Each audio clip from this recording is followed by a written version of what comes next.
completely unnecessary at the halfway line.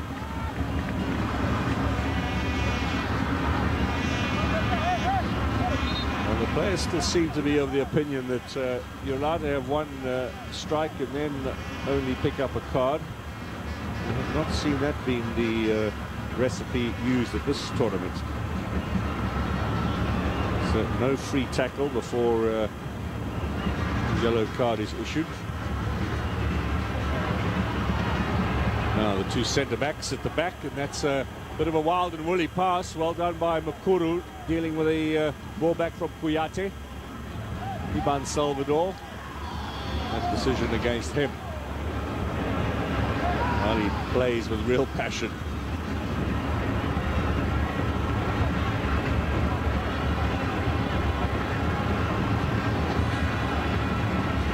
They've had a great adventure, Equatorial Guinea, but they wanted to continue.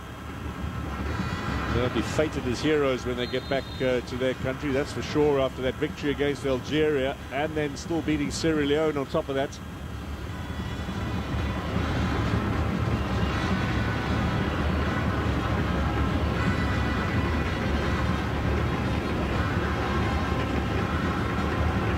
Our fans increasing the volume a little bit, sensing the tempo's just picked up somewhat.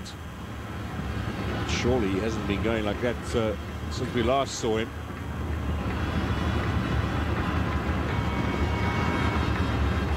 Wide from Machine. And it back to Equatorial Guinea. Good work from Traore to block that. And again, the skipper has possession with Amadou Haidara. Forward goes Traore.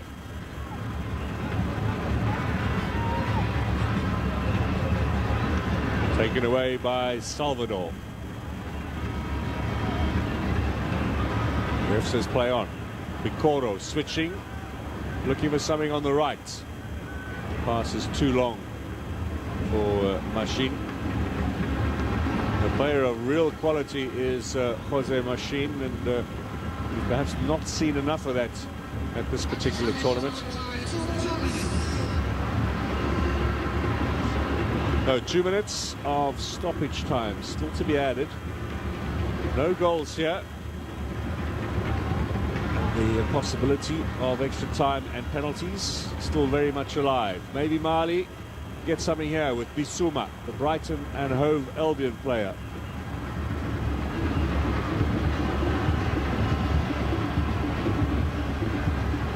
Traore into the middle. Big clearance from Salvador, read that well.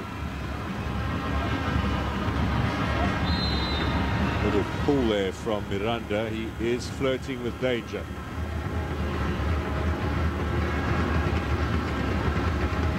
Nice first touch from Mohamed Kamara, and then there's the challenge and there's the pull. He must know that with a caution already issued, he's skating on thin ice.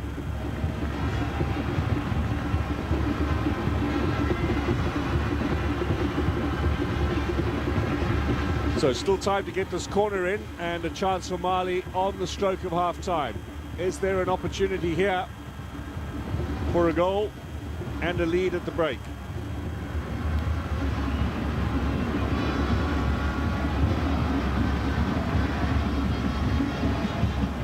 Lots of players forward. Moussa Doumbia will take it.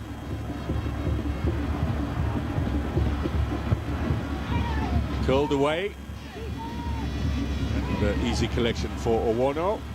That should be it for the first 45 minutes of this encounter, plus the stoppage time that Mr. Gassama has added on. So we've had that disputed penalty call. Now we're going to have a look at this in the penalty area. Oh, Miranda again. Does he know he's playing football?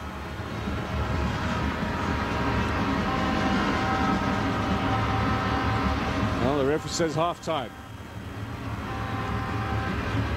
So no decision there in favour of Mali. Here, no goals either in Limbe. Mali and Equatorial Guinea in the last of 16 round matches. Yet to score, but with plenty of time still ahead. Mali 0, Equatorial Guinea 0.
So, clock says an hour. Scoreline says nothing between these two teams. 7 teams have booked their place in the quarters. 2 still alive here in Limbe.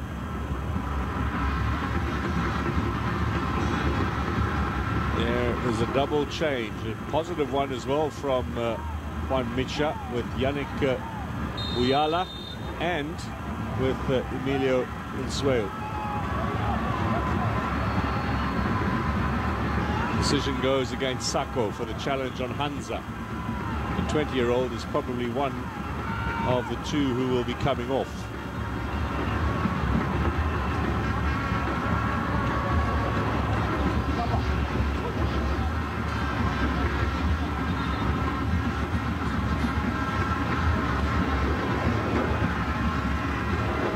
Changes to be made first before we get the free kick underway.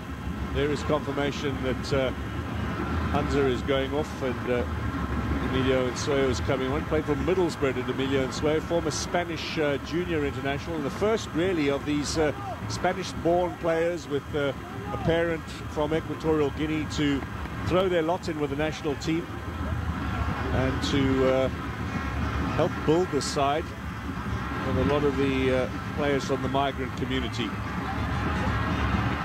And Miranda will go off as well. He's been flirting with a possible second card, and so the coach quite wisely takes him off. Yannick Boulia comes on in his place.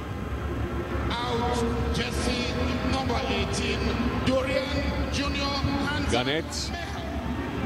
In, Jesse, number 10, Emilio Sue Lopez.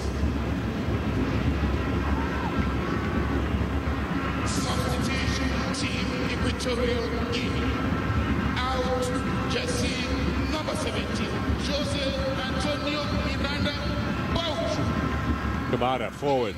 Jesse, number 14, Janik Hula Sam.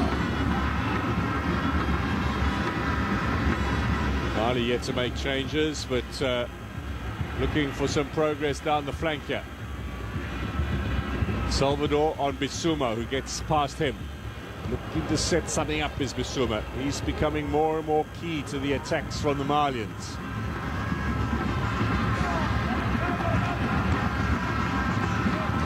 Still though, it remains goalless. The longer this goes on, the better it is for Equatorial Guinea.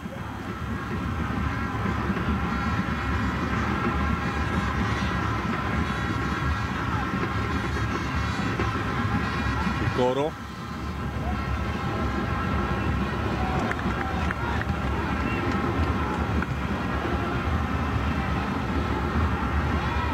Their fans are also beginning to believe a little bit now.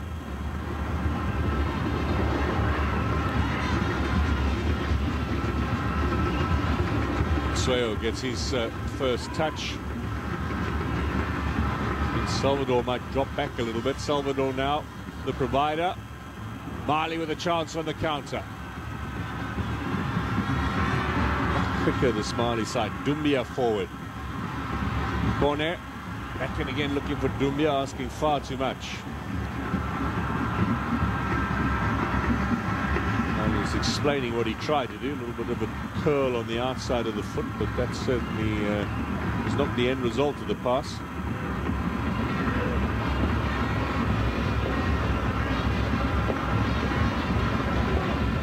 Just over 25 minutes remain.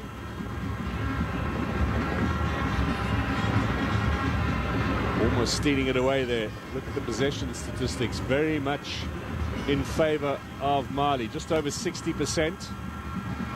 And far the better of the chances too, although it must be said chances limited for both sides. Play on here. Yannick plays it out wide. This is Salvador. Still Salvador. Down he goes. Shot blocked on the edge of the area. Good power on that from Bikoro. I think Kuyate felt the full force of that. Now eventually on Mohamed Kamara, chance for Mali to get the ball forward.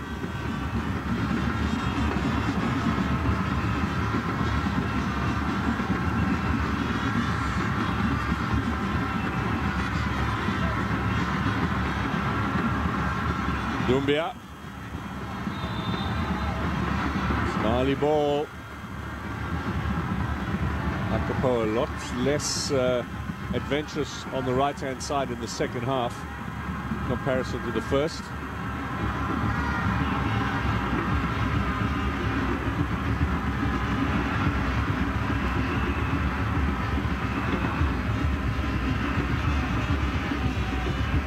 There's a good rhythm going there in the crowd.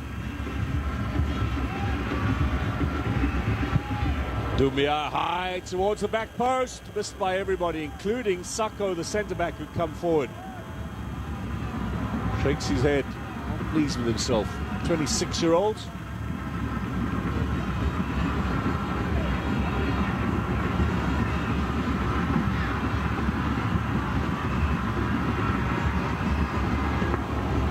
Majority of the players on the field today for Mali have had some previous Cup of Nations experience. Only Salvador Sweo has just come on, and Pablo Gane played for Equatorial Guinea back in 2015 when they were emergency hosts. Only side not to qualify and then to qualify, if you know what I mean.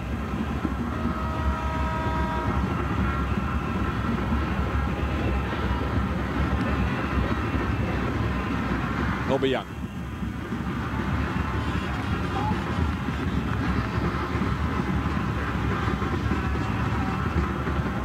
So Mali are looking to make some changes now, get some energy in there. Try and see if they can settle this game inside the 90 minutes.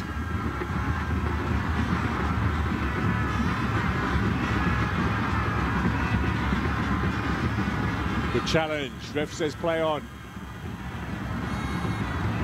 Yannick wide to Salvador, still running for all he's worth.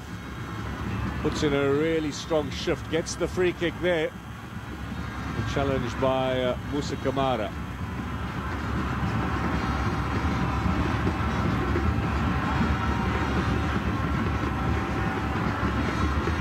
Salvador with Fuenlabrada in the Spanish second division.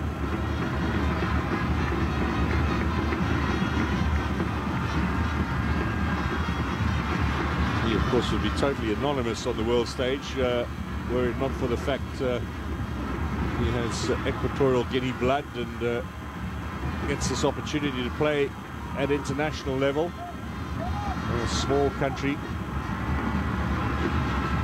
who are doing exceedingly well at this particular tournament. Still hanging in here, maybe looking for a chance. A rare chance now. They've got numbers forward. Towards the back post. Goes all the way through. Esteban Obiang had come forward for that. Remember, he scored from a corner against Algeria. The winner in that sensational upset win a week ago or so now. So, Musa Djenepo from Southampton in the Premier League and Adama Nos Traore to come on. Going off is the other Adama Traore, otherwise known as Malouda.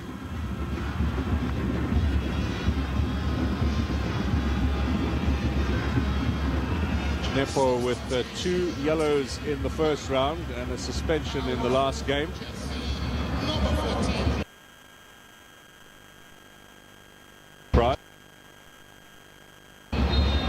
This man is also lively. Is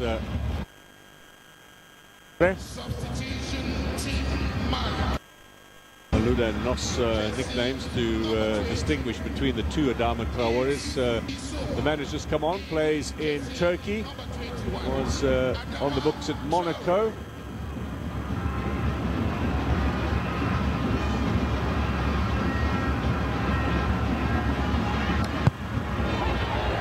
Of course, Djenepo from Southampton, and they're looking for a handball here. Well, he was at Stade Liège in Belgium before moving to the Premier League. Comes from Bamako.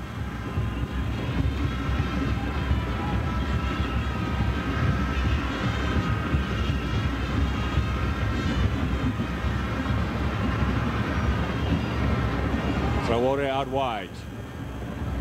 Now, the first contribution from Djenepo. He's looking to shoot. He has his shot, gets a bit of a deflection. Well, that's the contribution they're looking for from him. Ref says go away, no discussion. The corner off Koko. Goalkeeper didn't look to have it covered.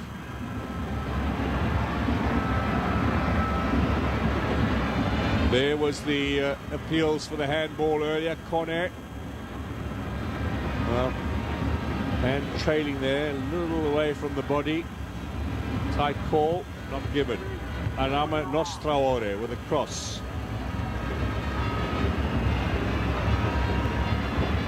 Dumbia back in again. Koko gets rid of it. Finds Salvador. Looking for Nsweo on the counter-attack. Mali getting themselves back into position now, and that's too long for Bikoro.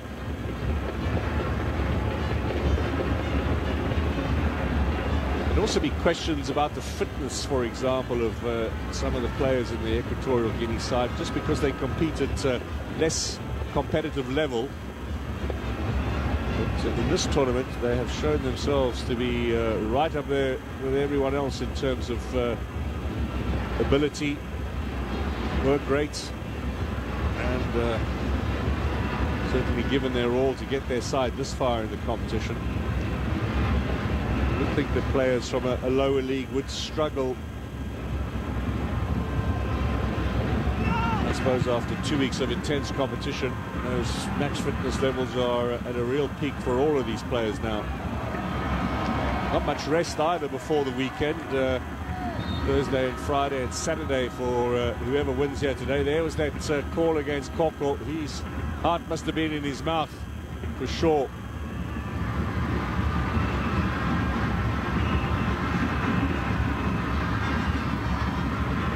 Decision based on the fact that his hand was not away from the body, and he has a yellow card now. Koro is the fourth player from Guinea-Bissau to go into the book. Ganet, Miranda and Iban Salvador before him. Miranda is off, the other two are still on. Dangerous, those ones.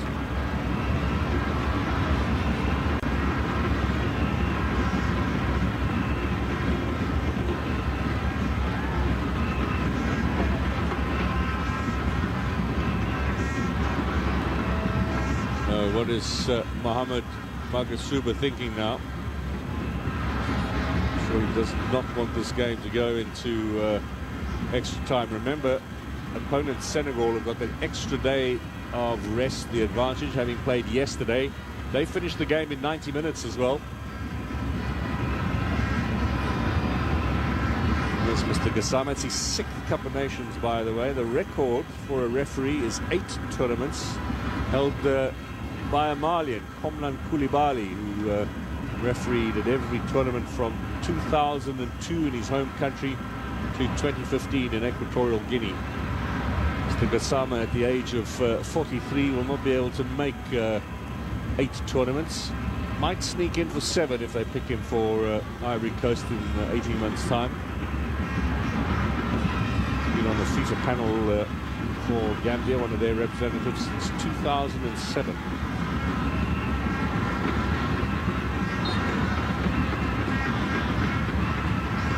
I'm sounding like a big fan, I have to admit I am.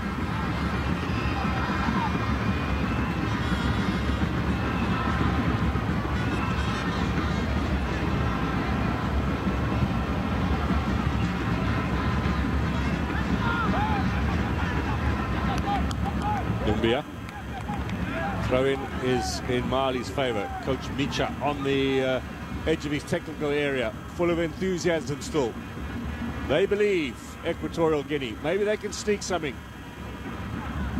Mali have had more chances. Don't take them, you could be in trouble. Now out wide.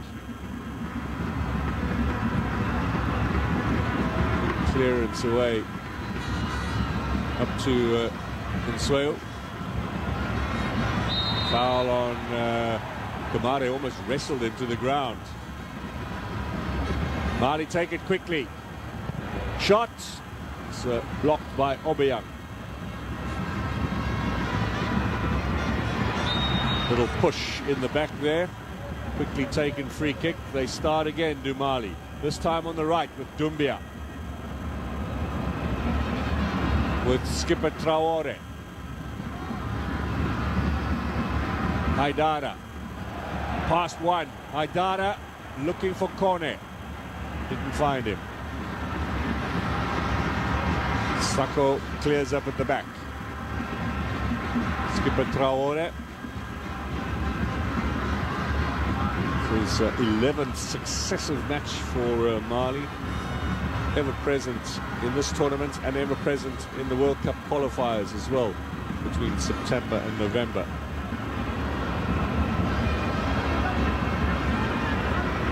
Doumbia. That's unnecessary from Doumbia. He could get himself into trouble here. Yannick is the player that he manhandled to the ground, and his own teammates saying to him, really necessary card.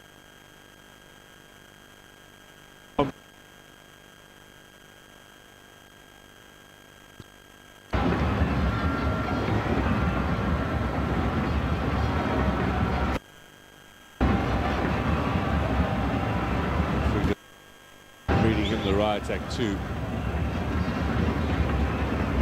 Now that is really silly from Doumbia.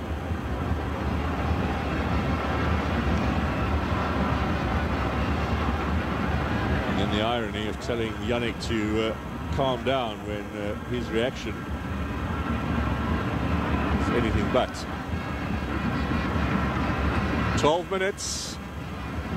Extra time looms here in Limbe.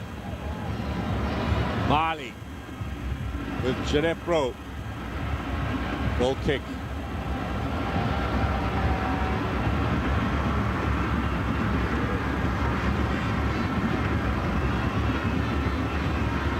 Well, I wonder if Equatorial Guinea's plan is try and hold out and go to penalties, or I presume the first on their agenda is opportunity on the counter-attack, holding Mali at bay and then catching them. So they'll be the happier looking at the clock.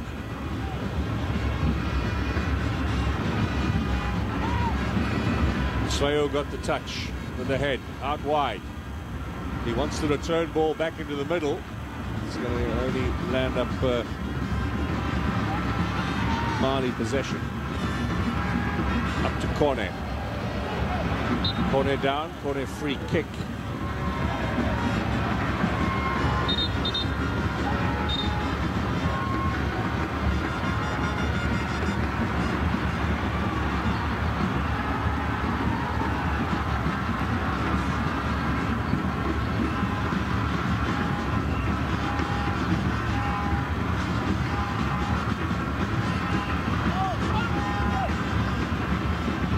The build-up starts from deep in their own half for Mali. Want this to end up in the back of the Equatorial Guinea net.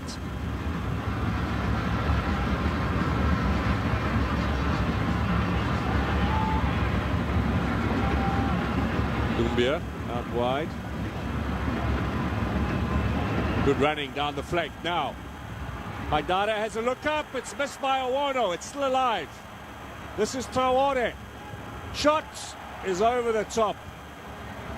That's disappointing again. Koko, the player, down, and Owono belatedly too.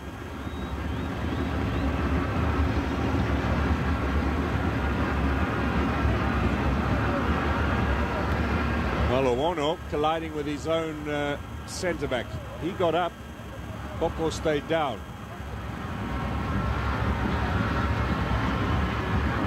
Certainly got a full elbow in the face, did the centre-back. Another good chance here for Mali, and another skyscraper of a shot. Now Ruben Belima, who played at the last Cup of Nations that Equatorial Guinea were at in 2015, will come on.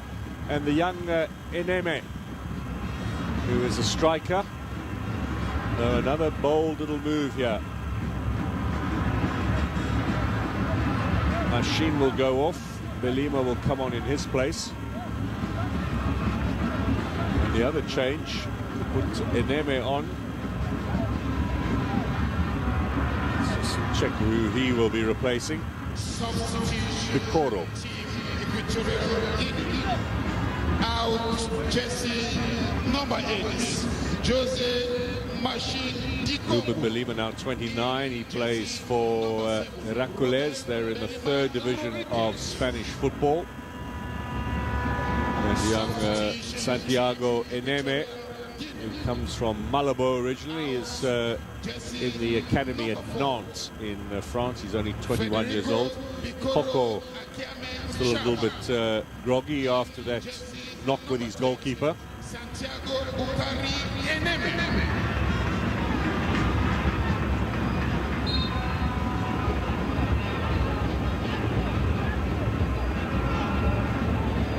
8 minutes remain.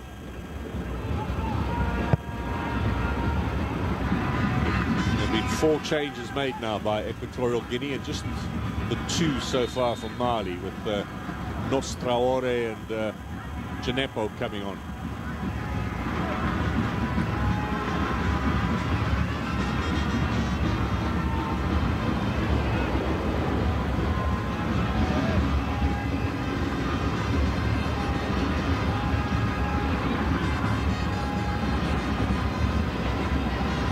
Areas.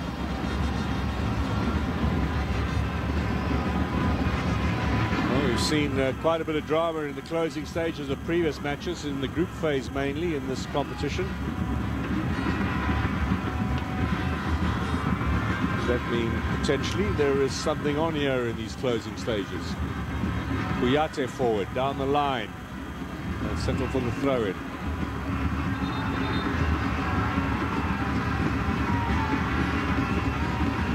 Side Aigara. Now El Bilal Toure, who was suspended after a red card in the opening game. He's on for Ibrahim Akone. Another player of great talent and ability, plays in the French First Division with Rennes, the same club as his compatriot Doumbia. Did that take a deflection? No, it's gone straight, high and handsome. Janepo with a disappointing touch there.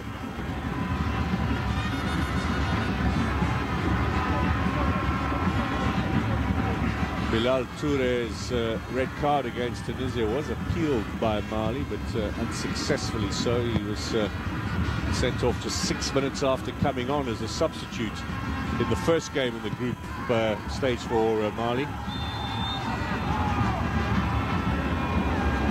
Now, what's going to happen here? Is Eneme in some trouble?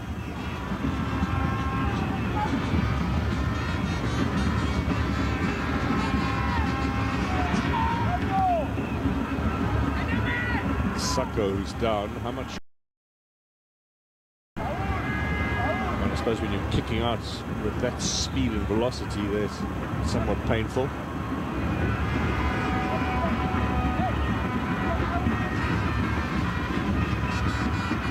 Officially now, 5 minutes plus stoppage time remain here in the last of the knockout round, second round matches before we get to the quarterfinals. Still, this one far from decided. One goal will be enough, though, you fancy? Who's going to find it?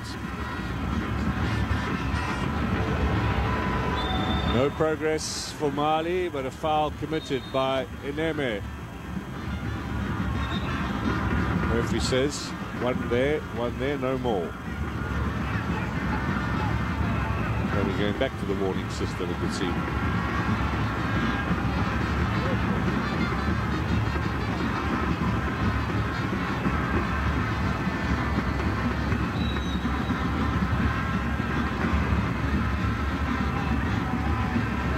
Not as many numbers pushed forward as previously on some of the set pieces. Nostraore to take it. floater, which is dealt with by Coco, Salvador, and then away by Obiang. Equatorial Guinea have possession. Well, they really are making life difficult for themselves, Mali. Match where they were certainly overwhelming favourites.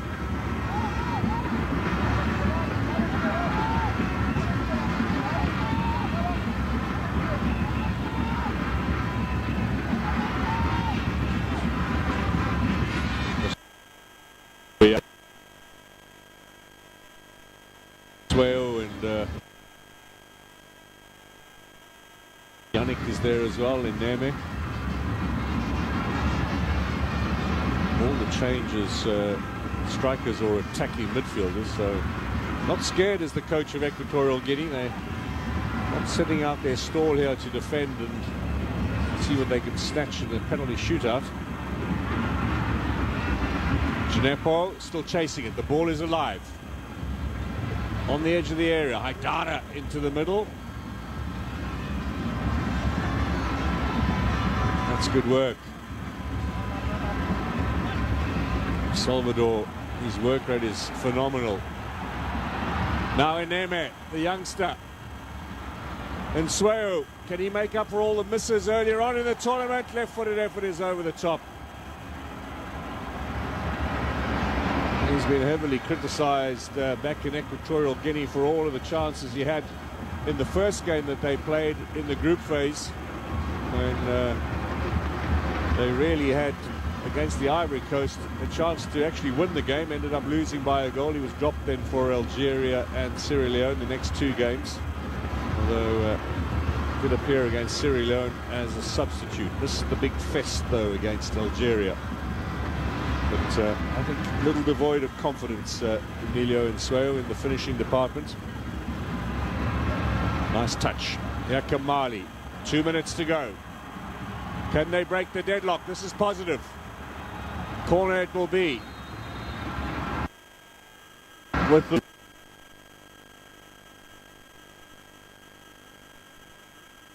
well get the goal that settles it between these two sides. The decision was an offside one against the Southampton man.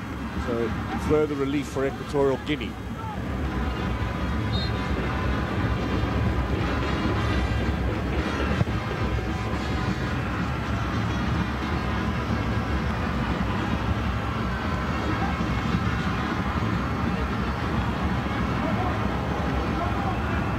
In from Belima.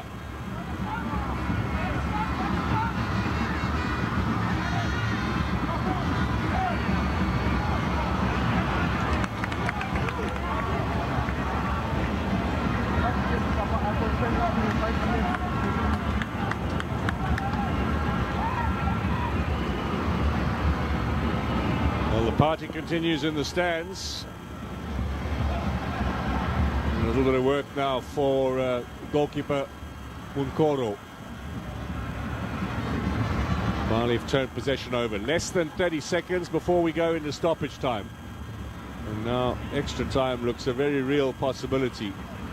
Really not sharp on the attack tonight, Mali, despite all the big name players. Two from the Premier League in England and a whole pile from Ligue 1 in France. Just not delivering. Could it yet be Equatorial Guinea's night again? Another giant killing act in Limbe. 5 minutes should be added on.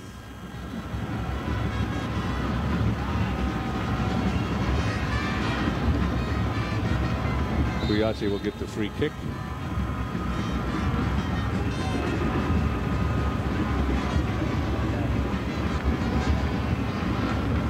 Oh, do they intend to finish it off now? Owono. He needs a big clearance. Get back to goal.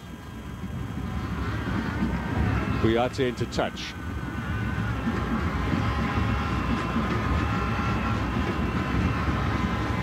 Well, to be fair, it's been a little bit disappointing from Mali in terms of the way they played this game. The flow and structure has been disjointed. After 3 successive matches here in Limbe, you think they'd be a well-settled, a rather slick, well-oiled machine. Here's Belima trying to pull it back for Equatorial Guinea. They believe. Little slip there. Ineme takes a deflection. It goes over. It'll be a corner. Suddenly, Equatorial Guinea are threatening again. And perhaps a little upset awaits us.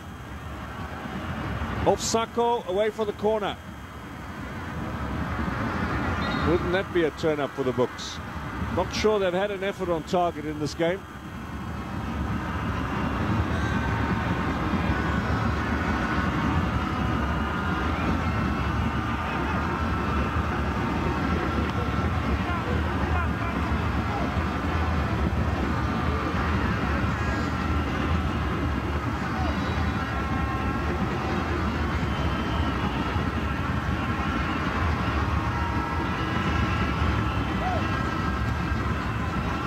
Done it once more, the set-piece taker. Still 3 minutes to go. Drives it. Missed by Belima. There might be a chance here. Back in from Ndong. Cleared away. They've got a lot of numbers forward, Equatorial Guinea. And they've got another opportunity if Garnet can get this back in again. On the right foot, decides not. Salvador drives it, and it's too long. Just a little too high.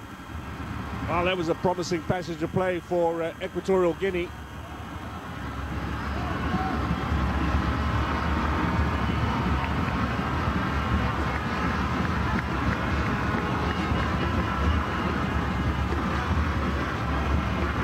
Well, Mali fans, I don't think will be particularly impressed with the way they played. There'll be another 30 minutes surely now, just 2 left, and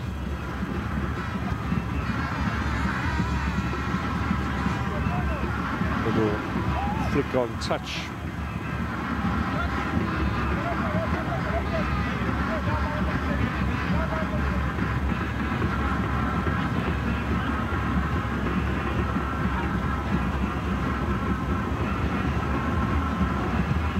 Garnet clears.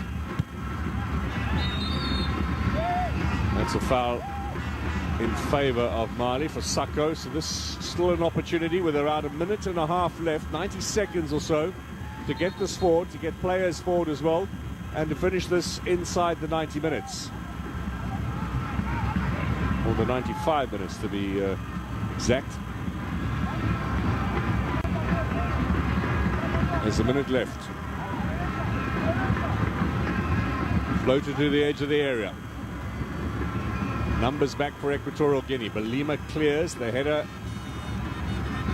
This is now with Haidara.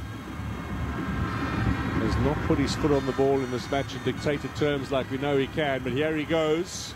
No way through. Suddenly, the counter-attack is on for Equatorial Guinea. This might fall. And Sueo waits in the middle. Dong goes around, overlap, and it needed some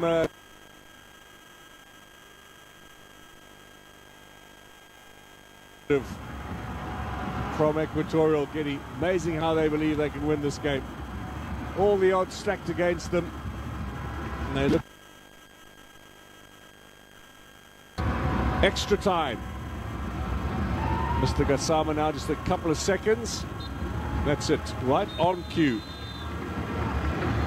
So 90 minutes, no goals, and this tie far from settled. 30 more minutes to be played, and then the possibility of penalties if we still do not have a winner. At stake, a place against Senegal in Sunday's quarter-final in Yaoundé.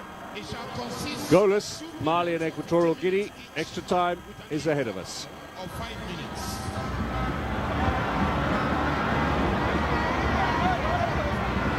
So there'll be a brief rest period now for the two teams and some final instructions, and then we can get the extra time period underway.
Welcome back to Limbe and the resumption of this game. The last 16, Equatorial Guinea and Mali. We are about to head to extra time. The referee summoning the two captains. We will have a coin toss to decide the kick-off and who plays where in the first 15 minutes of extra time, and then a brief pause, as it is the case these days.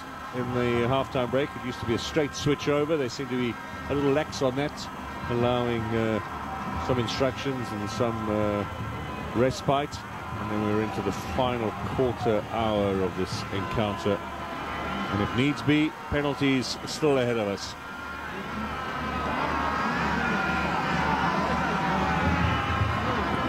And Mali with a few more changes at their disposal. 3 made in this game so far. The instructions there for Nswayo, who's taken over the captain's armband from Akapo, and for, of course, Hamari Traore, playing in his 3rd Africa Cup of Nations finals.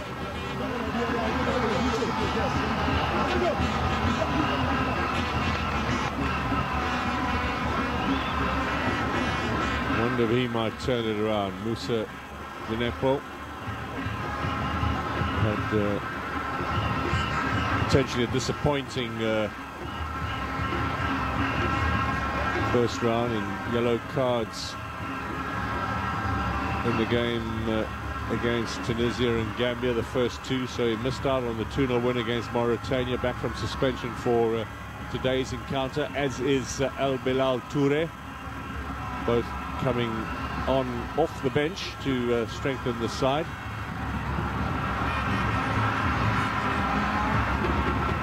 So, who is going to go to the quarterfinals of the Cup of Nations? Mali or Equatorial Guinea? Who will Senegal be playing in Yaoundé on Sunday? We should know in a half an hour's time. Mali, get us underway.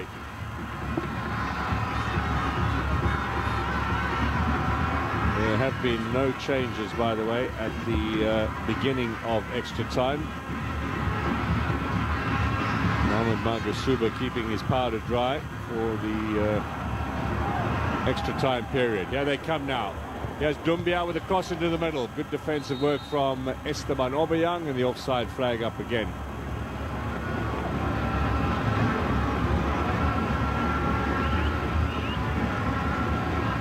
Goal hero was Obiang in the match against Algeria. You can see just offside there, Doumbia. Pretty tight, but offside nevertheless.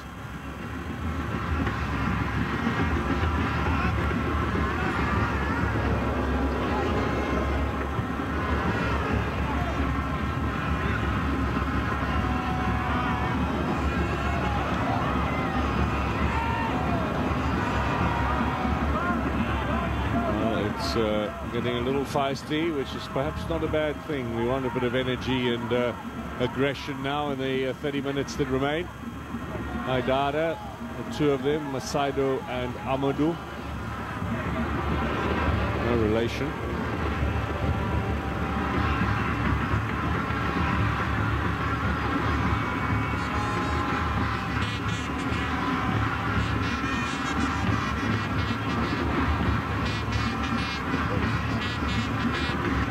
Mali hosted this tournament like Equatorial Guinea. They got to the semis. They were hosts in 2002, Mali, and Equatorial Guinea in 2015.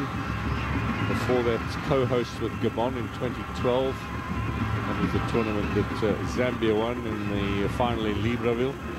Although they spent most of their time in Bata in Equatorial Guinea. Good running on the overlap. Now he has the cross in, and no one there to finish it off for Mali. They'll have it back though. He's a great player, this Haidara. Left back French under-21 international who changed his nationality to Mali 3 years ago, just in time for the last Cup of Nations in Egypt. Played one of the qualifiers and then got to the finals. You might remember him, those who follow English football. He was at Newcastle United for a while. This is the other Haidara now, who's come to take the free kick, Amadou from Leipzig. A few months ago, he was playing against the likes of Manchester City and Paris Saint-Germain in the Champions League. That's what happens when you hype him up.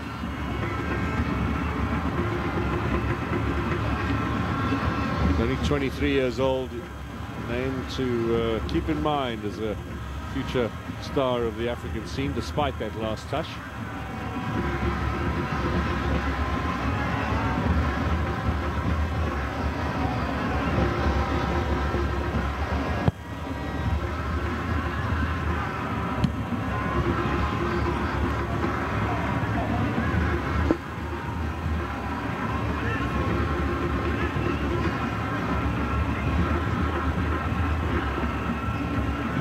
Cup of Nations, Mali in a similar situation. They actually shared the same group with Tunisia and with Mauritania then in Egypt, and they were with those two teams again this time round. Mali finishing top of the group on both occasions.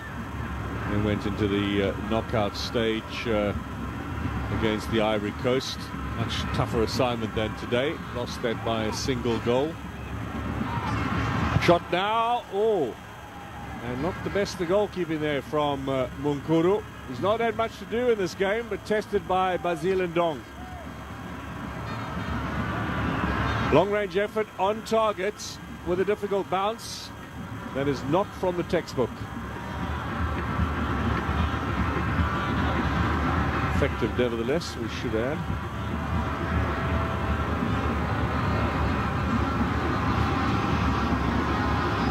Zaha scored the goal for the Ivory Coast when they beat Mali at this stage of the last finals in Egypt. Still in play. Doesn't find Salvador, needs the goalkeeper to come out and collect, and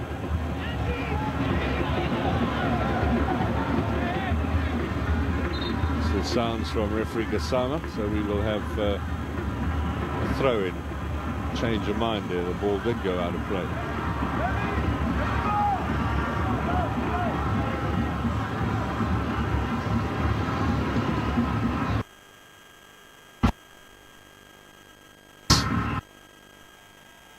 Ball forward to Ginepo.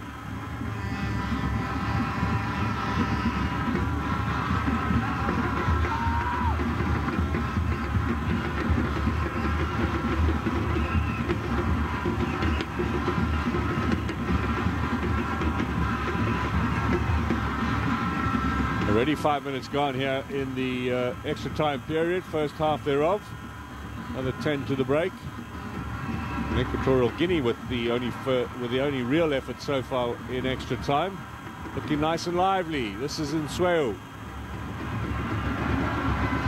Recovers, continues, looks for the return, goes down in the penalty area. Referee Gassama is not interested. He's not going to be conned into that one.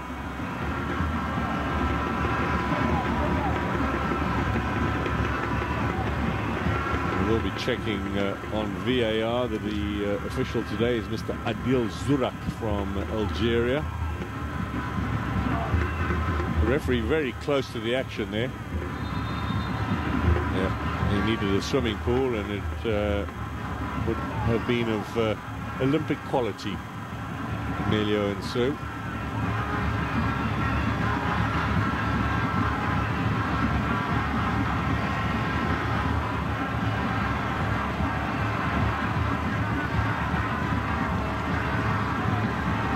Still waiting to hear.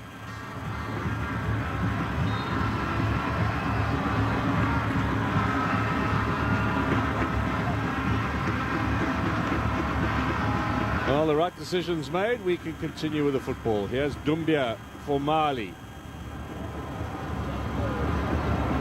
Back again. Loses out.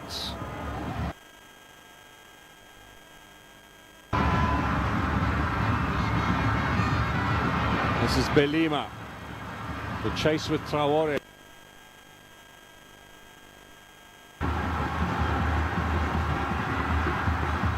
Doumbia.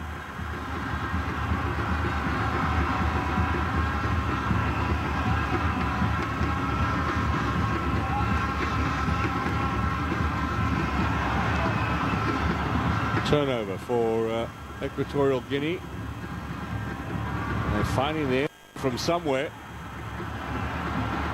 Now the long-range effort. Good block. Well, Gannett wants to get the card going. He struck an excellent effort from long range against Sierra Leone in the previous match to win the game and make sure Equatorial Guinea finished in the top two in the group.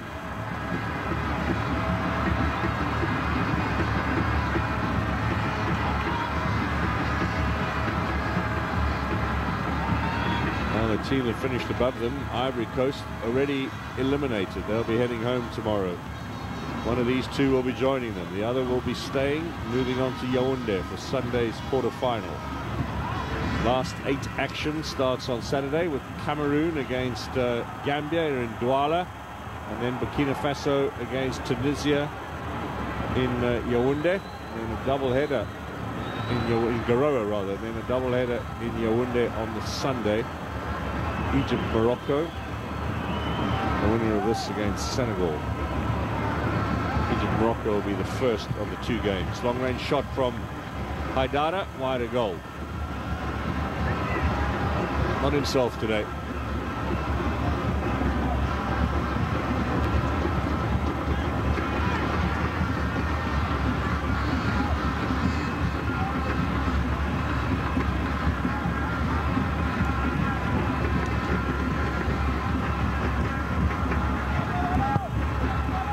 Must be getting a little worried now, Mohamed Magasuba, that this tie is going to be settled on post-match penalties, as was the one earlier today in Douala when Egypt edged out the Ivory Coast.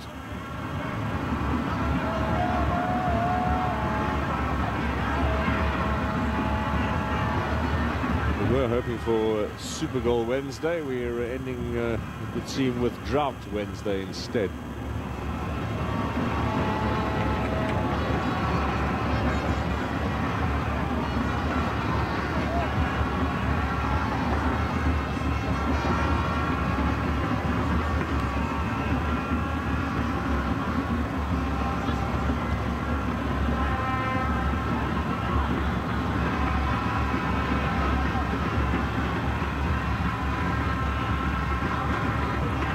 Here's Doumbia.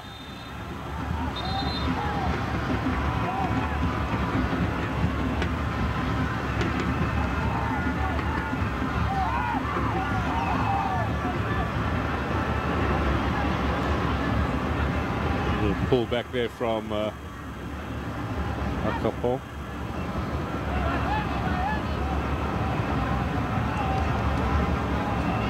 Now Doumbia, bit of space. Chance to push forward again. Strong defense. And a free kick in favor of Belima. Now moving closer to the end of the first half of extra time. Kamara didn't seem to make any contact.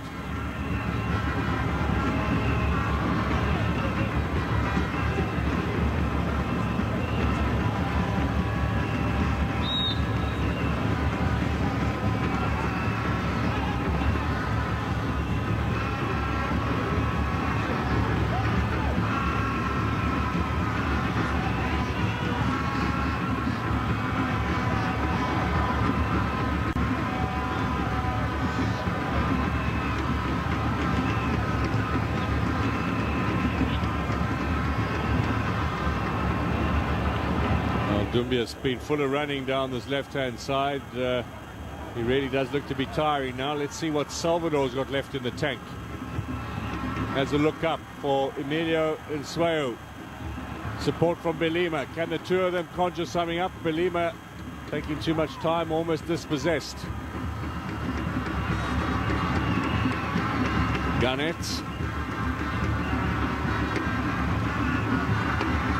It's going to be slower now because the players are really fatigued. Remember, this is game number 4 in what's been a really busy opening fortnight of this competition. And we're in extra time. For the winner tomorrow, presumably just a little bit of recuperation. Rest will be the instruction from the coach. Another day on Friday and maybe a little bit of training on Saturday, but no need to go out and do too much work now at this stage of the tournament.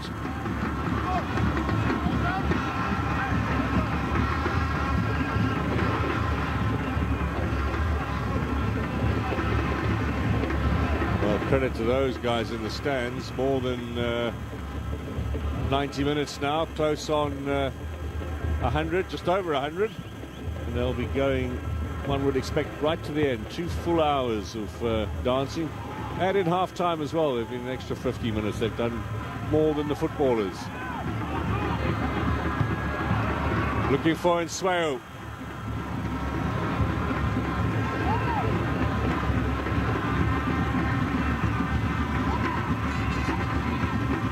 Nsweo again is the intended target. There's a little bit of a mix-up here. Mali eventually with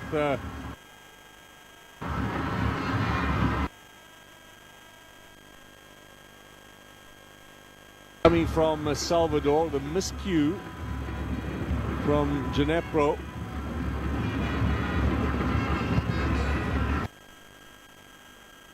Quickly the one positive in that whole move for Mali.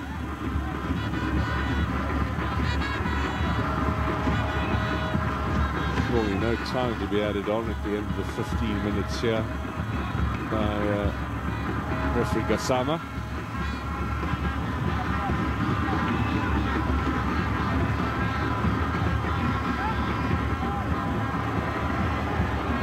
Haidara taken away by Salvador, wanting to do too much. Kuyate with a cover defense. Nothing going for poor old Emilio Nswayo. His tournament has been one littered with missed chances and balls that get away from him in the danger zone. So, first 15, we should turn over immediately and get on with the second. There will be some sustenance offered to the players. So, Hamadi Traore, in his third Nations Cup, can he take his team into the quarterfinals? Of course, went out at this stage in the last competition back in 2017. Mali were looking pretty strong too, and then a group phase elimination. They eventually ended 12th in the tournament in Gabon.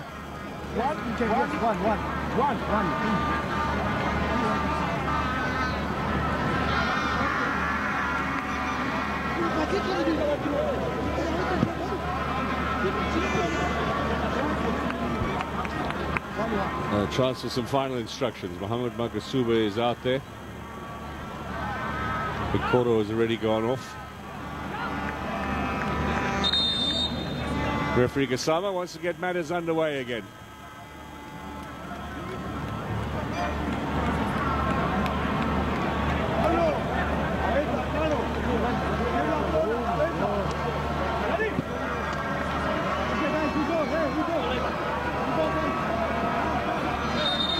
There's quite a lot of English being spoken for a nation, one nation who's French-speaking, of course, and the other Spanish.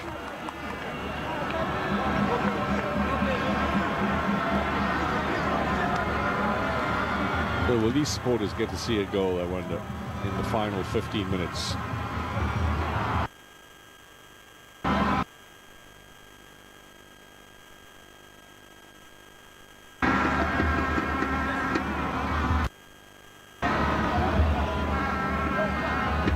Instructions from Emilio Nswayo. One of his international career might come to an end once Equatorial Guinea departs from this tournament. They paid him a lot of money, Equatorial Guinea, in the beginning to get him to change from Spain. It's a bit of a financial inducement to make the conversion. Not sure there's been a return on investment, but what it has done is persuaded a lot of other players based in Spain, but having some Equatorial Guinea heritage to join the team. Now, Nswayo again.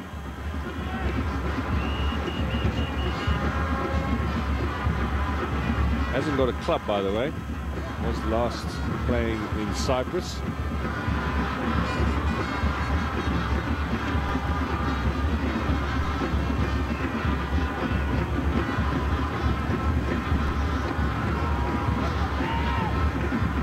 With some running down that left-hand side. This might be promising. Good stretch in there from Obiang. He's got a bit of cramp as well as the young Al Bilal Toure put a bit of pressure on. Fatigue is really setting in now.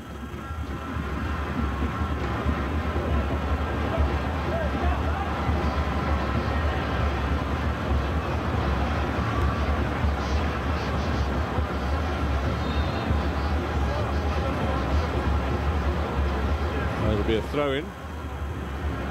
Mali to make another change now as we head into the depths of the final stages of this game, with Aliou Dieng plays for Al Ahly, of course, the very strong midfielder looking to go to the Club World Cup. There's quite a bit of talk about a transfer to Europe for him as well. Koko to clear at the back. That's Mali ball, cleverly played onto his shins. Now Dieng will come on. 24-year-olds. He was playing in Algeria before he went to Al Ahly in 2019. He's been involved in their last 2 Champions League successes. He comes on for the big star man, Amadou Haidara. Bit of a powerhouse, perhaps not as skillful as Haidara, but can drive the team forward. And he'll have round about 13 minutes to do so.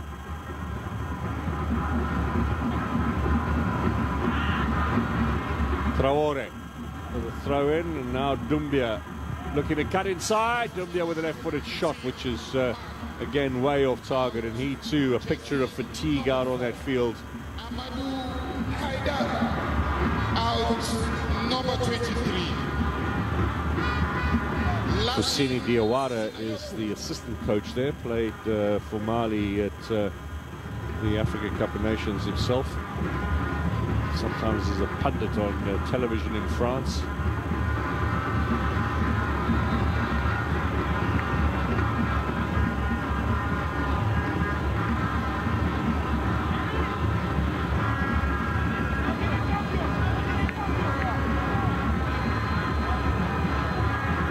Dieng would have watched earlier today as many of his Al Ahly teammates. There's 6 of them in the Egyptian squad. 1 in progress to the quarterfinals. It does have a bit of an impact on the Club World Cup, where they'll be heading next week. It's increasingly as if Al Ahly might have to go with a weakened squad. If Mali progress, if Egypt progress, that's not good news for Al Ahly's ambitions. They're up against Mexican opposition in their first game at the Club World Cup, and then if they win that, Palmeiras of Brazil in the semi-final, the team that they beat in the 3rd place playoff at the last competition in Qatar when they got the bronze medal.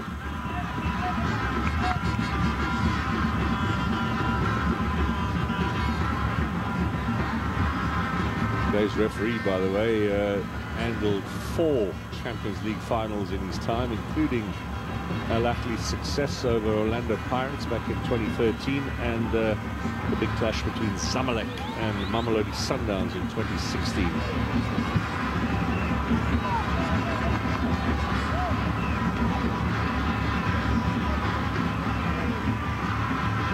Equatorial Guinea have got players forward, drive it in, up in the air from Kouyaté.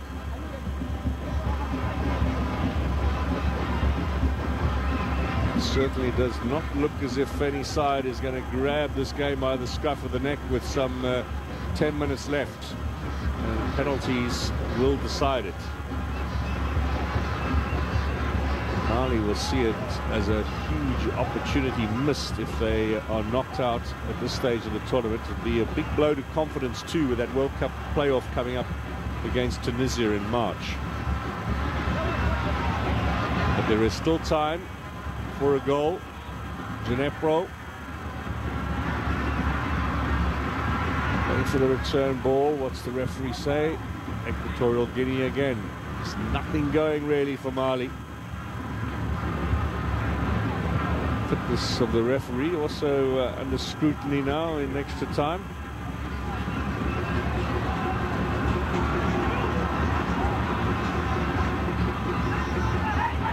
As Basile Ndong all the way up from fullback. Eneme on the edge of the area. Salvador, wouldn't it be fitting if he banged it in the back of the net? What a tournament he's had for the men in red.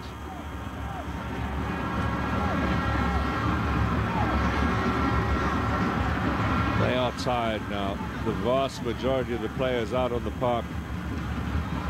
This is Kamara being held back by Eneme. He's already been warned once by the ref. Might have got away with that.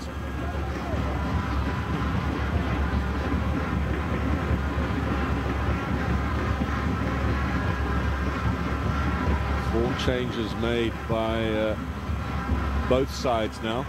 Dieng coming on. Mali looking to make what would be their final switch. Equatorial Guinea have been discussing it as well, the coach and his assistants.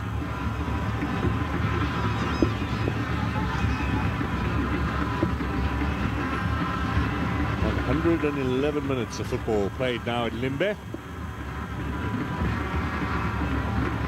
It'll be goodbye to this venue after today's match. Fair amount of drama here. We've seen a number of red cards and of course a few missed penalties as well, notably the Tunisians.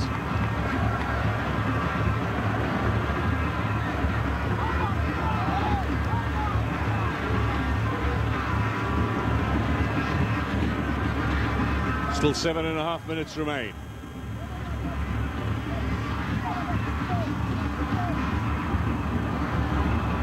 Little touch inside from Ndong. Gets away from Belima. Here's the cross, looking for Ineme and for Nsweu. Throw in will go Mali's way. Coach Micha was in charge of Equatorial Guinea's women's side before transferring over to the men. He was assistant for a little while and then caretaker coach. Proved so popular with the players, they asked the federation, don't bring us another foreigner, put him in charge. And his appointment worked out well. He qualified the country for this tournament. Coach before him was an Argentine, Esteban Becker.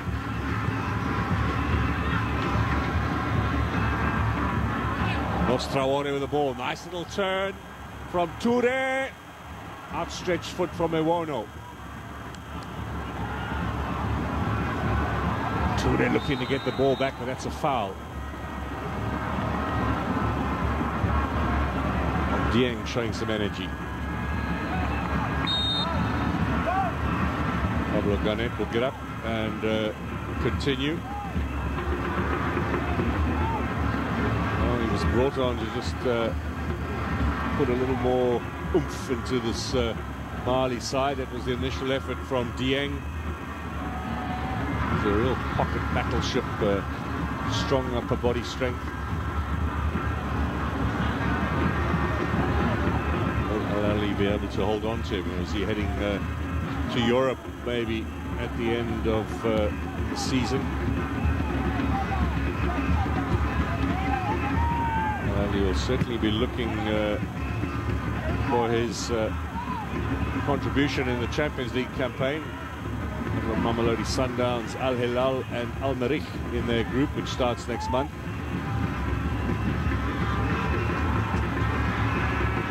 Dinepo now running at the defence. Fairly fresh compared to some of the others on the field.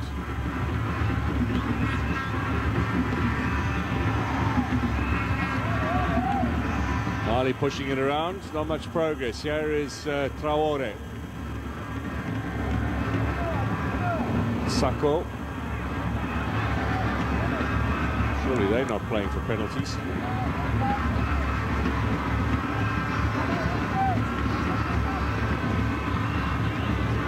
Maybe a little burst of acceleration is upon us. 5 minutes.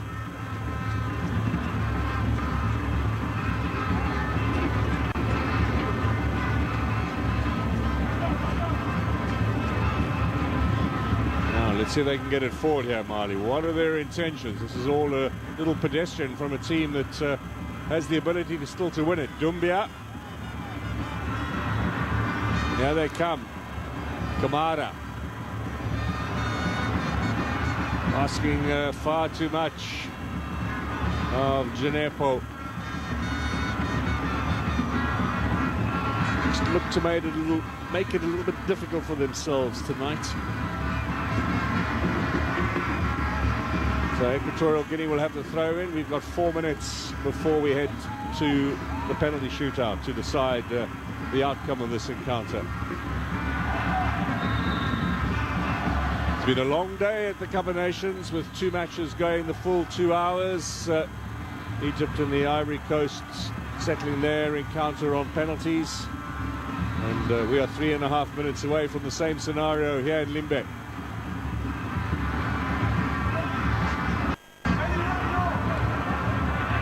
Traore. Haidara. Traore, sorry, the captain, Mari Traore. Now out wide. Dinepo, a little strong perhaps. Goal kick, yes.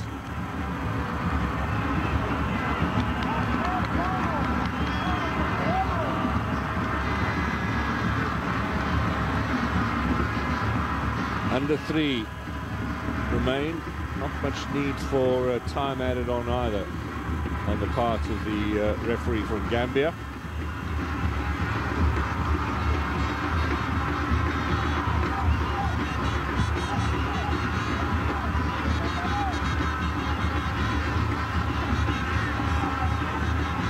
Still time though for Mali to finish it.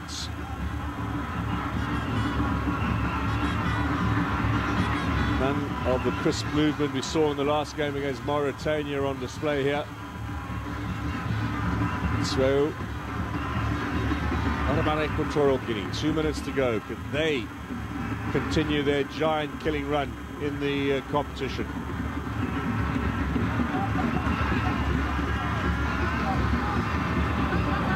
Stolen away. Left behind. Taken away by Ineme. Hasn't done badly, the 20-year-old from Nantes in France, the academy player. No senior football to his name yet at club level, yet a full international.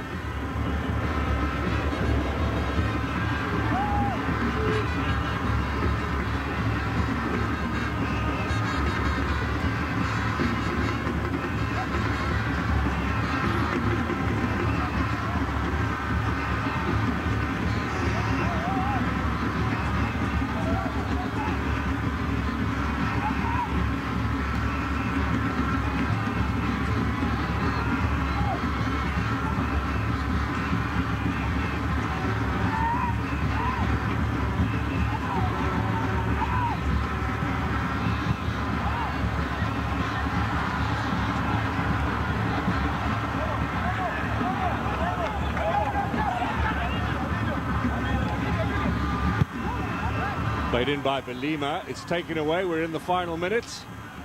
And maybe Mali will spare us the agony of the shootout. Down goes Dinepo. Referee's right there up with play. He says play on. Nothing warranted in terms of sanction. On we go with the game. Time running out in the closing stages.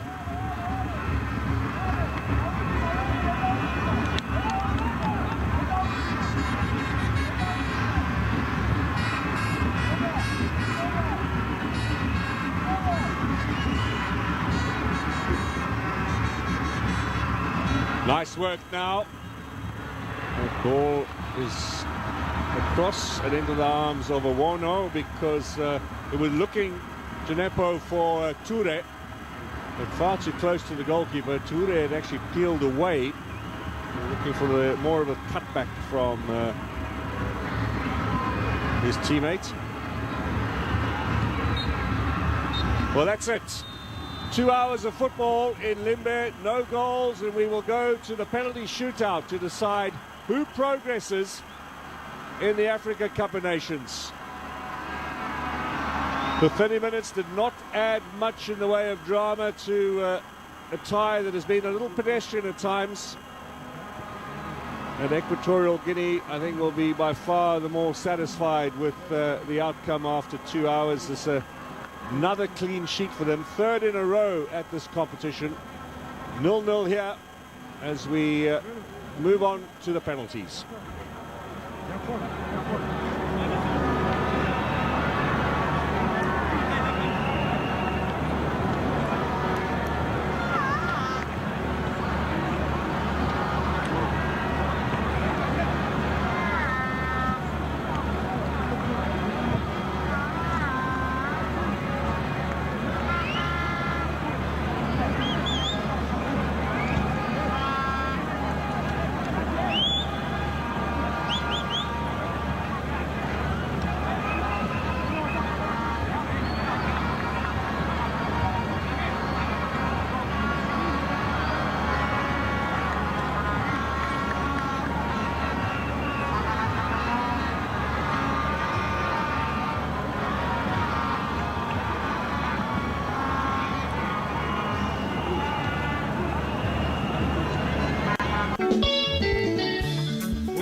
for trusting them. You're the son of Nesuma. You're the son of Nesuma. You're the son of Nesuma.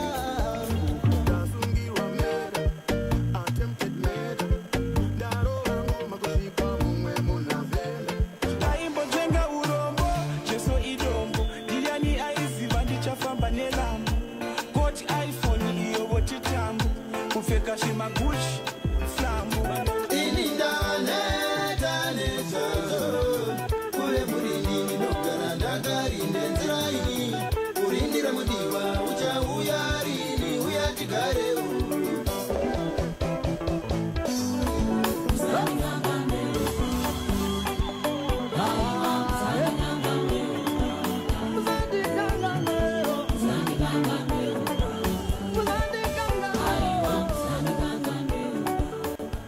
To decide progress into the next round.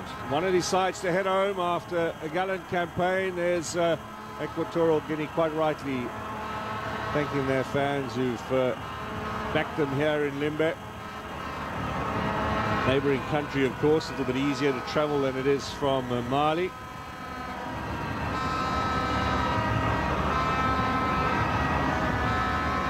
Last bit of encouragement in the ranks of the Mali side as well. You feel they should have finished this game.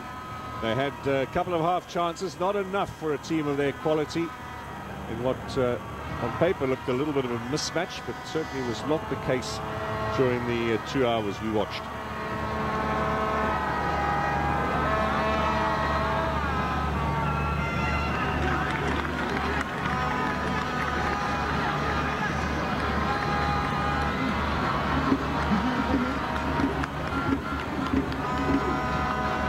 A young 20-year-old Jesus Owono with a massive responsibility for a player of his tender years. Munkuro not that experienced at the age of 31, certainly not at this level of the game, and he too will be feeling the pressure.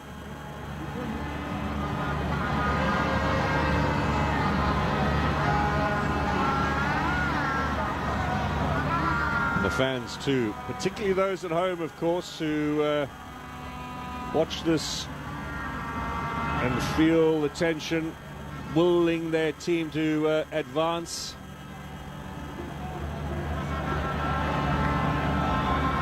It's not that easy.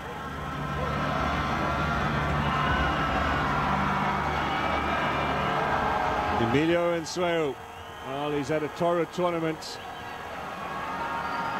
He comes forward. The Mali fans giving him a bit of the bird at the same time. They'll be aware that it hasn't been a particularly happy game for him, happy tournament for him so far.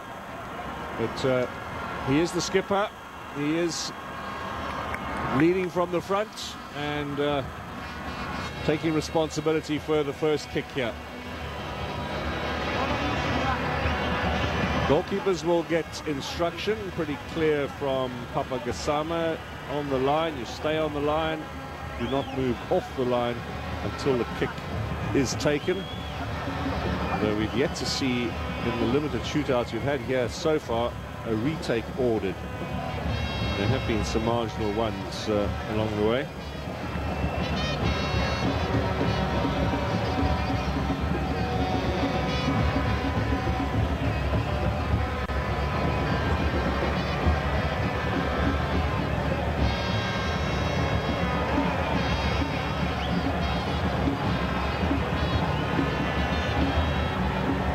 Emilio Ensueo.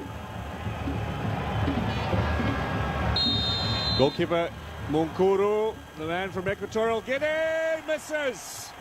Puts it way over the top. Not the way to start. Oh, he's been the subject of a lot of criticism, and his confidence is absolute. Up and over the top. Gives Mali the immediate.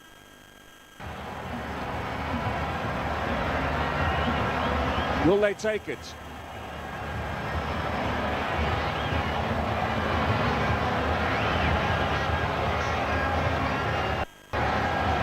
Adama Traore, who came on after 70 minutes with the first kick for his country. There's young Kamara. He's probably hoping he doesn't have to take one. At the age of 22, the youngest in the team, the defensive midfielder. He's still in the line. Here is Traore. Left footer, goal. So Mali take the immediate advantage.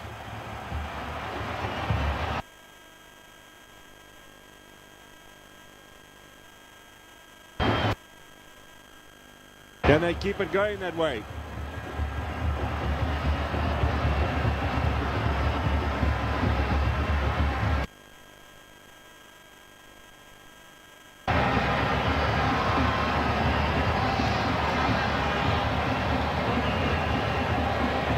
Munkuru with a little bit of gamesmanship. Look at Emilio and Sweo. He can barely watch now after that miss. This is Ruben Belima with the second kick, another man who came on as a substitute. Third division in Spain. This kind of pressure he will rarely face. Big run up from him into the back of the net. Much better penalty from Equatorial Guinea this time round. 1-1 is the score. Mali with their second kick to come.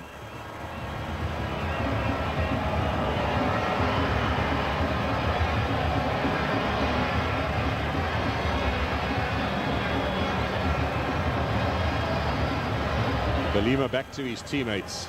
Sweo in his own world, with his own thoughts and his own demons at the moment. We feel particularly sorry for him. There is Sako. Will he be called upon? Gineppo now. Experience of the Premier League, of course, in England. Up against Iwono. Neatly done. Mali keep that advantage going. Fans like it, Gineppo likes it, Mali likes it. They have the lead.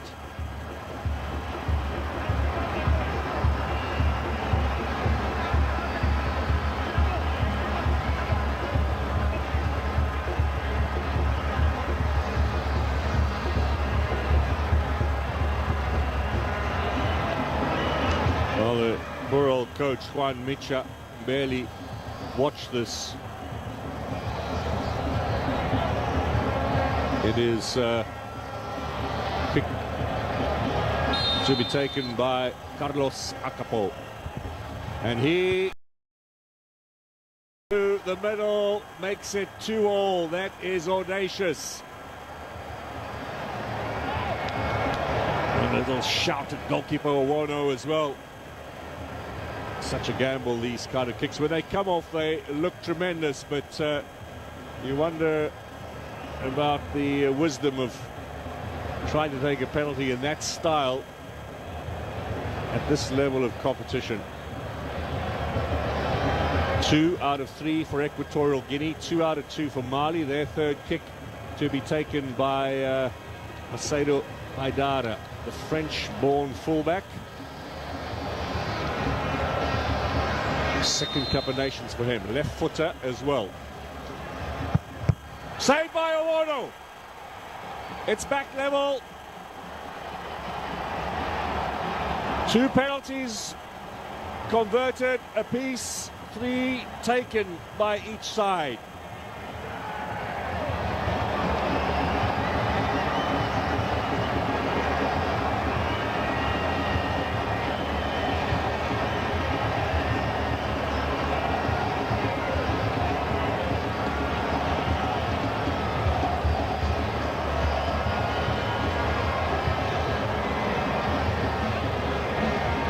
Yannick is the next man. Also on as a substitute in the second half. Plays in the third division in Spain. Here he goes, up against Mukuru. Well, it's successful. It's a little bit of a staggered run-up, but successful nevertheless, and now the advantage with Equatorial Guinea.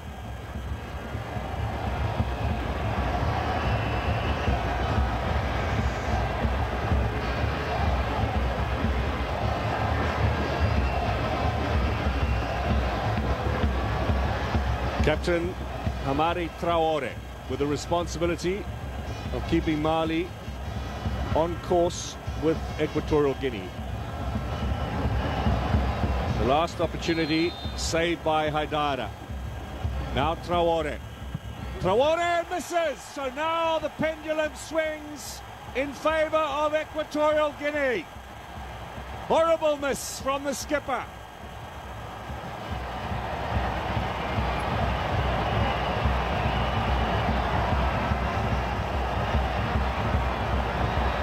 The giant killing might well be continuing here in Limbe.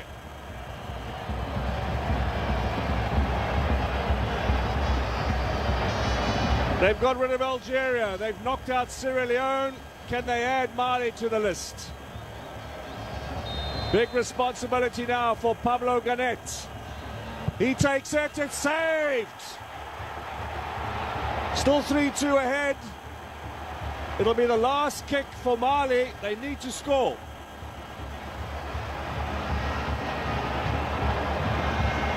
That would have won it, but it didn't.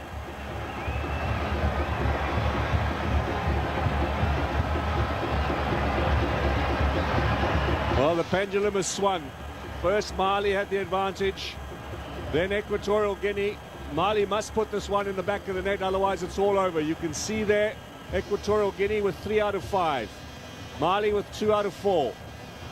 Their fifth and final kick before we go to sudden death to be taken now. And it must be put away by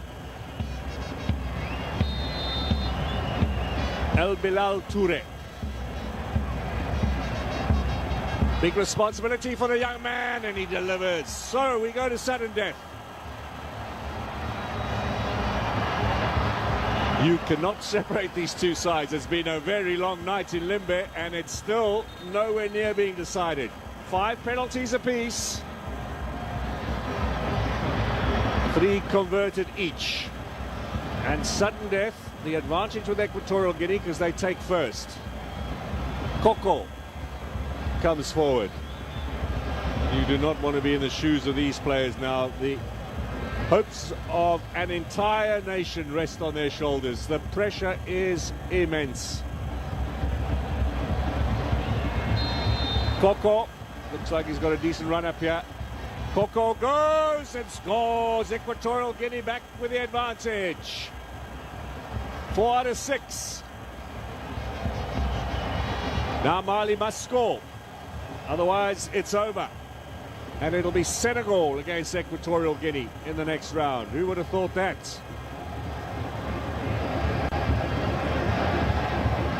Emilio Nsue, he can't look after making that early miss. His teammates have bailed him out of torment and trouble. Jesus Owono, 20 years old, big responsibility. 22-year-old Musa Kamara, another youngster. Big responsibility for him too. Must score, otherwise Equatorial Guinea win. Kamara, he does so. It's 4-4. Look at the relief. In fact, my apologies, that was Dieng.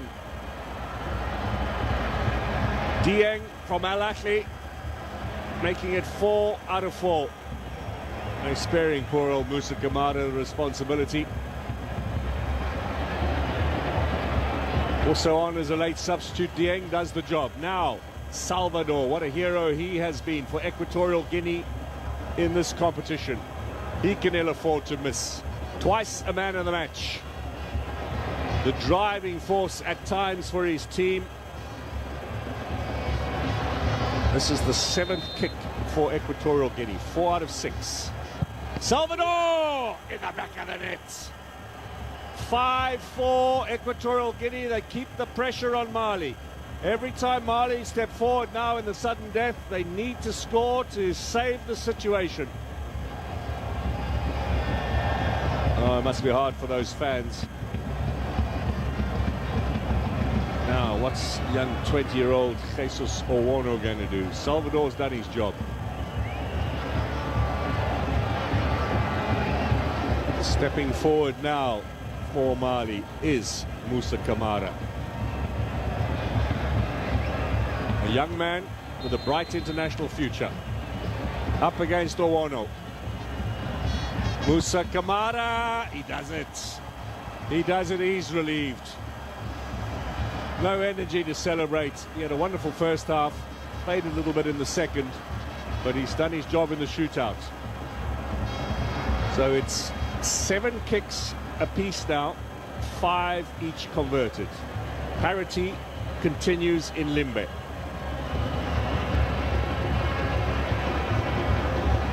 And it's inevitably now the players less reluctant to take the kicks who are being handed the responsibility. Another sub on Santiago Eneme. He's just 20. What a big job for him. It's almost cruel to hand such responsibility to a player of such tender years. Eneme against Mukuru. He does it. In the top corner. They must go through all 11 players and then continue the same sequence as they had for the first 11 kicks. Which would mean that if we are at that stage, probably Emilio and Sueyo would have to take another one, but we're still some way away from that. We're now at the situation where it's 6-5 to Equatorial Guinea. Mali must score again, and Sako, the centre-back. It's 6-5, 6 out of 8, 5 out of 7 for Mali. Coach Micha so close to the quarterfinals. Sako to save the situation for Mali. Sako saved! Owono takes Equatorial Guinea into the next round. The Giant Killers continue. No, what's the referee say here? Did he move off the line? Is this going to be a retake? We're waiting for the VAR. It'll be a yellow for Owono if he moved off the line.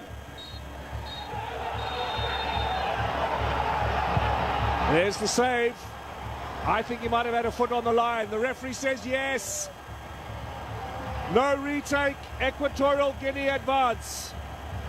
They win 6-5 on penalties. Mohamed Magasuba and Mali are out. What an upset. The Giant Killers, Equatorial Guinea, continue. They will go now to Yaoundé to meet Sadio Mane and Senegal. Sako with a penalty saved. The 20-year-old Jesus Owono is the hero here tonight. No goals after 2 hours. Plenty of successful penalties though. 6-5 is the final count. Iban Salvador and his teammates survive to continue another day. Juan Misha will take his side now to the quarterfinals. Against all odds, tiny Equatorial Guinea continue to fly their flag on the African stage. What a wonderful fairy tale this is.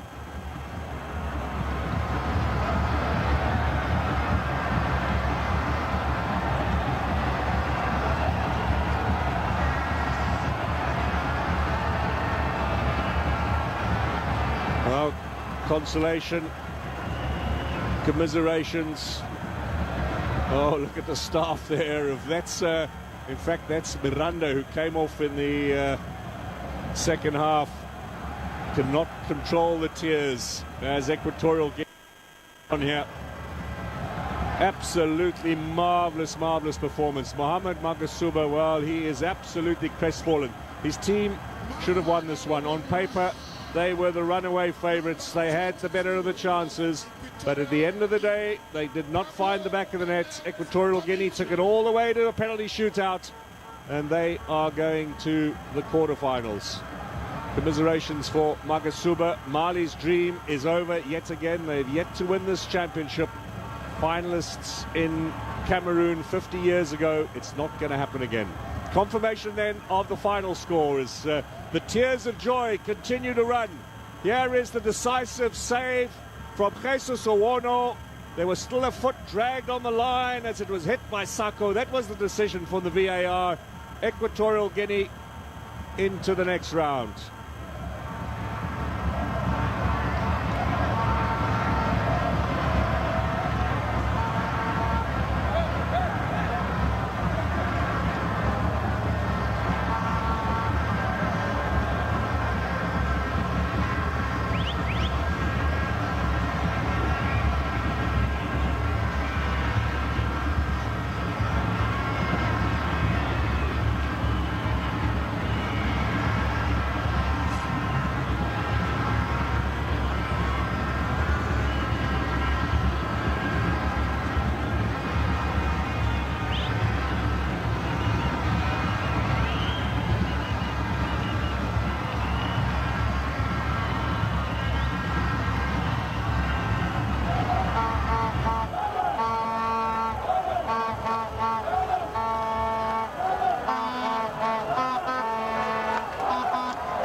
Marvin!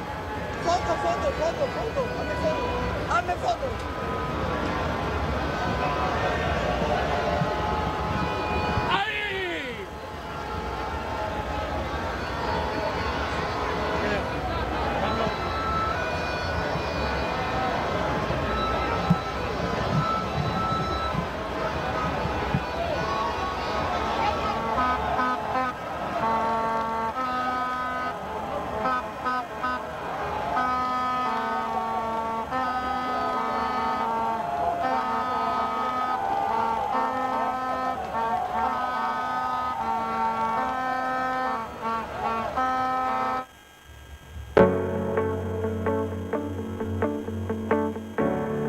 Welcome to Gospel Truth with Andrew Womack, a teaching ministry that focuses on God's unconditional love and grace, sharing the good news through broadcast television and Charis Bible colleges worldwide. And now, here's Andrew. So how do you do that? Well, there's a million things I'd love to share, but I want to specifically share some scriptures with you out of Proverbs chapter 3. And in Proverbs chapter 3, verse 1, it says, "My son, forget not my law, but let thine heart keep my commandments, for length of days and long life and peace shall they add to thee."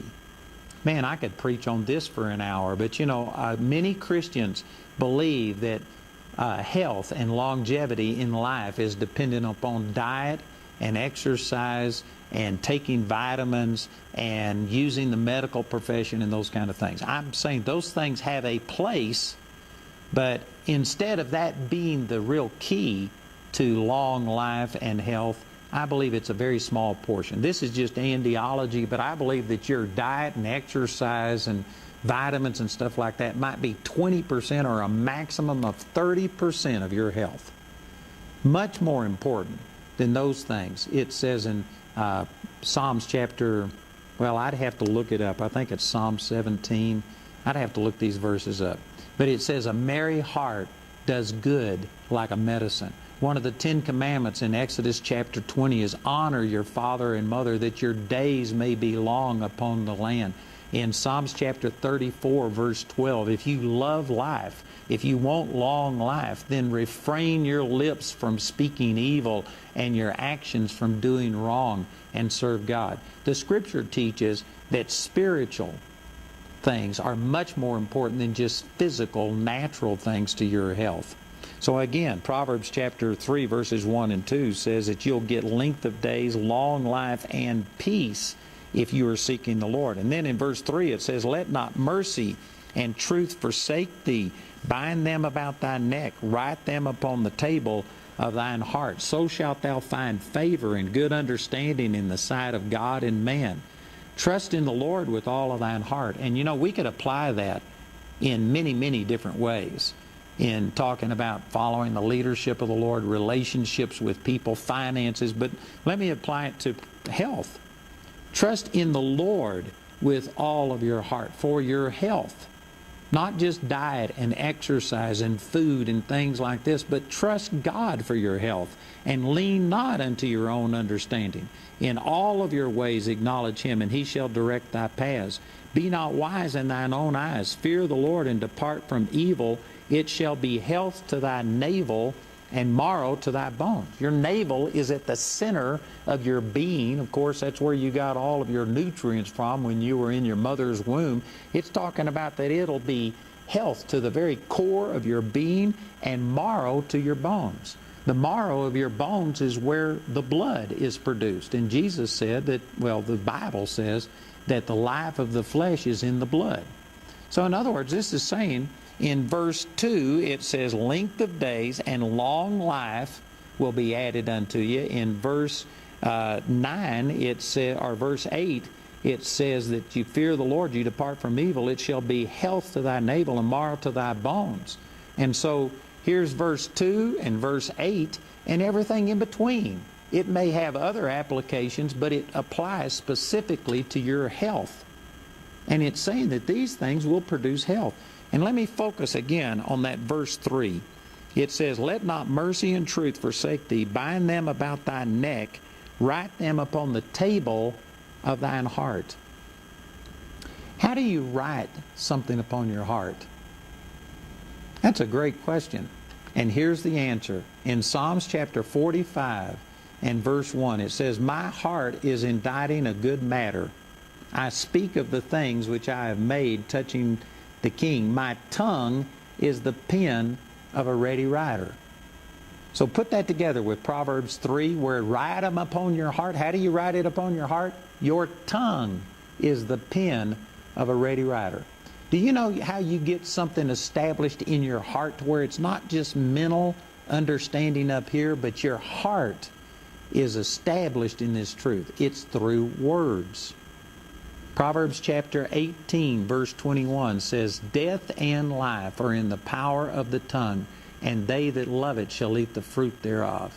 You've got power right here in your mouth, but you have to start speaking. And on the other hand, it says death and life are in the power of the tongue. Not only life, but death. And many of us are saying things like, well, you know, I get the flu every year when it comes around. Or my family, they had heart problems. It runs in my family, and so I guess I'll have heart problems. What you're doing is releasing death out of your life. You're cursing yourself. You're hung by your own tongue. And you need to change that.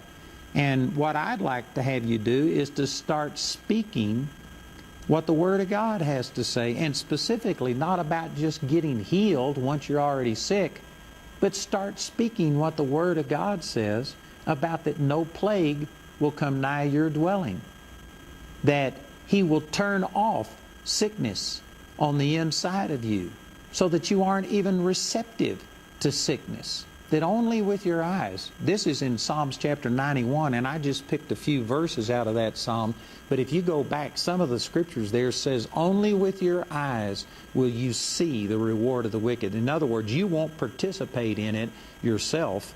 You will just see other people that suffer under sickness and under plagues, but it's not going to come nigh your dwelling. But you got to start saying that. And there's a lot of Christians that wouldn't say this at all. Matter of fact, one of the things that I say is based on Psalms chapter 91, and in verse 9 it says, There shall no evil befall thee, neither shall any plague come nigh thy dwelling. So one of the things that I constantly say is that no germ can touch my body and live. And you know what? I have a lot of people ridicule me over that. Matter of fact, we've got a man on my staff who ministers to pastors, and he went to one of the local pastors here where I live, and he introduced himself as being the pastoral relations director for our ministry. And the first thing that this pastor said, oh, that's the guy that believes that no plague will come nigh his dwelling, that he can't get sick. And he immediately just came out against me and said, I want nothing to do with that guy. And yet, this is a scripture. No plague will come nigh thy dwelling.